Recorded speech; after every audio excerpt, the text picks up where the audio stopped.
Olá, alunos do terceiro ano. E aí, como é que vocês estão? Já está pesando a responsabilidade da gente estar chegando no meio do ano? Pensar que final desse ano, vocês já concluem o ensino médio, o ano que vem é vida nova, tudo novo, tudo diferente. Já caiu a ficha aí nesse sentido? De que a vida de vocês vai mudar bastante a partir do ano que vem? Vocês já conseguiram pensar na profissão que vocês vão escolher? Vocês já conseguiram pensar o que que vocês vão fazer o ano que vem? Hein? Então, nesse sexto plano de estudos, eu confesso para vocês que quando eu estava elaborando essas atividades, montando o plano de estudos, montando o planejamento, eu me assustei um pouco. Sexto plano de estudos, são 3 meses, né? 3 meses longe da escola, 3 meses nessa situação complicada que a gente está vivendo. Eu espero que realmente em agosto a gente retorne e sejam aulas presenciais que vão realmente trazer algo para acrescentar para vocês. E eu espero que vocês se empenhem nessas atividades não presenciais, que estejam realizando de fato essas atividades. E qualquer dúvida, nós, professores, estamos aqui para ajudá-los da melhor forma possível, tá? Nessa quinzena, a gente vai trabalhar a segunda geração do modernismo brasileiro, que é a chamada geração da consolidação. Por que consolidação? Porque a primeira geração foi revolucionária. Eles buscavam uma revolução nas artes em geral. E já essa segunda geração, ela já consolidou algumas buscas da primeira geração e se respaldou, ela conseguiu perceber que não dava para criar uma literatura do nada, uma literatura sem se basear em nenhuma. Então, consolidou, melhorou algumas coisas que eles pretendiam melhorar, e aí houve a consolidação das propostas iniciais. Por isso, é chamada a fase da consolidação. Tá aqui, ó. Foi de 1930 a 1945, a segunda geração do modernismo brasileiro. Foi um momento rico na produção poética e também na prosa. Aqui a gente tem poesias e a gente tem textos, romances também, tá? O universo temático ampliou-se e os artistas passaram a se preocupar mais com o destino dos homens e sua presença no mundo. Então, eles deixaram de lado um pouco aquela busca por uma literatura única, por uma literatura inovadora, e passaram a se preocupar em escrever obras que fossem retratar os conflitos humanos, que fossem retratar os problemas da humanidade em geral, tá bom? A poesia da segunda fase do modernismo voltava-se para o sentimento humano, levantando o questionamento sobre a existência humana e a compreensão do local do mundo e do local que o ser humano tem neste mundo repleto de conflitos. Então, era uma poesia que buscava retratar os conflitos humanos, os problemas que a humanidade vivia. Não era uma poesia extremamente sentimentalista. Ela trazia os conflitos e os sentimentos do ser humano, tá bom? A prosa, neste período, ela volta-se para uma crítica social, levando em consideração os retratos de várias regiões do país, que é a questão do regionalismo, como forma de denúncia dos problemas sociais de cada região e com uma reflexão sobre a solução do problema. Nessa parte aqui da prosa literária, da prosa da segunda fase do modernismo, a gente tem os romances regionalistas, e os que mais se destacam são aqueles que falam da região nordestina, do problema enfrentado por aquela população, tá? A literatura de 30 é mais madura. Por que ela é mais madura? Ela não traz a descontração e a irreverência da fase anterior. No entanto, apresenta reflexões sobre a realidade do povo brasileiro. Ela é mais centrada na realidade, trazendo à tona o nacional através dessa reflexão, com textos de linguagem mais própria do popular. Não é uma linguagem rebuscada, não é uma linguagem que busca uma gramática normativa. É uma linguagem popular para ser compreendida por toda a massa, por toda a população brasileira. Os modernistas, eles queriam isso, eles queriam que todo mundo compreendesse, todo o povo brasileiro compreendesse o que eles estavam escrevendo. A chamada geração de 30 foi marcada pela consolidação dos ideais modernistas apresentados na semana de 22. Lembrem-se que esse evento marcou o início do modernismo, rompendo com a arte tradicional, que era o parnasianismo, a arte tradicional da época. Por quê? Porque o simbolismo, ele não teve vez, ele não teve voz tão forte no Brasil. Ele só teve voz no sul brasileiro. No restante do Brasil, a escola literária que permanecia era o parnasianismo. A publicação Alguma Poesia, em 1930, do Carlos Drummond de Andrade, marcou o início da intensa produção literária poética desse período de 1930.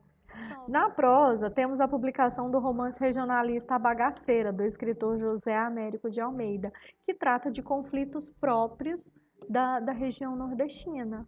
Tá? A segunda fase do modernismo no Brasil surgiu num contexto conturbado, que foi após a crise de 1929 em Nova York, que teve a depressão econômica, em que muitos países estavam mergulhados numa crise econômica, social e política muito grande. Isso fez surgir diversos governos totalitários e ditatoriais na Europa, os quais levaram ao início da Segunda Guerra Mundial, 1939 a 1945. Além do aumento do desemprego, a falência de fábricas, a fome, miséria. No Brasil, teve a Revolução de 30, que representou um golpe de Estado. O presidente da República, Washington Luiz, foi deposto, impedindo assim a posse do presidente eleito Júlio Prestes. Foi o início da Era Vargas e o fim das oligarquias de Minas Gerais e São Paulo, denominado de política do café com leite. Com a chegada de Getúlio ao poder, a ditadura no país também se aproximava com o Estado Novo, 1937, 1945. Teve uma vez que uma aluna me falou assim, professora, mas essa parte da literatura parece muito com a história. Sim, não dá para a gente falar em literatura e deixar a história de lado. Sempre que houve um embate literário, uma mudança na literatura, teve também um dado histórico extremamente marcante, que no caso aqui da segunda geração modernista, a gente tem vários, a gente pode elencar vários dados históricos que foram marcantes na época. As características dessa segunda geração modernista são influência do realismo e do romantismo. Como que o realismo e o romantismo vieram influenciar uma arte que no início buscava romper com todas as artes anteriores? Justamente porque aqui eles perceberam que não conseguiam se desvincular de todas as artes vigentes até então no Brasil. E como que entra a questão do realismo? É porque o modernismo ele buscava uma literatura voltada para a realidade, em trazer o cotidiano, trazer a vida, os problemas, as dificuldades pelas quais as pessoas passavam, trazer tudo isso para a literatura. E o romantismo, como que entra o romantismo? Não sei se vocês se lembram, mas no romantismo a gente tem uma busca constante de mostrar a questão da beleza nacional, mostrar o que é nacional para o leitor. E no modernismo também tem isso. Só que, ao contrário do que é mostrado no romantismo, que é um nacionalismo exagerado, um nacionalismo idealizado, no modernismo a gente tem um nacionalismo real. A gente tem um nacionalismo que não exalta as belezas nacionais, mostra como elas são de verdade. Quando não é os meninos, é a gata, gente. Vocês acreditam nisso? Olha aqui, ela tá querendo colo também. Outra característica fundamental nessa fase é o nacionalismo, universalismo e regionalismo, que é o que eu já expliquei para vocês, a questão de mostrar a realidade nacional de uma forma universal, mas trazendo também as características de cada região. Tem também a realidade social, cultural e econômica. Quando vai falar dos problemas de uma região, quando vai falar dos problemas de um povo, traz essa realidade social, cultural e econômica.